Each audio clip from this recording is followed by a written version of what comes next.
лайық. Уақыт қорының бұл маңыздылығы, уақыт бұл Алланың разылығы үшін белгілі бір мүлікті қайырымдылық жолына арнау немесе бағыштау. Уақыт бұл істелуі ұнамды болған және Аллаға жақындайтын қайырлы іс.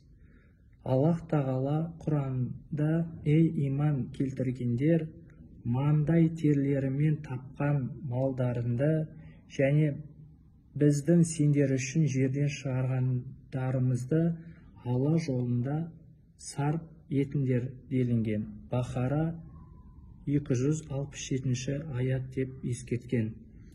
Және тағы бір аятта: жақсы көрген нәрселеріңді Алла жолында жұмсамайынша жақсылыққа қол жеткізе алмайсыңдар.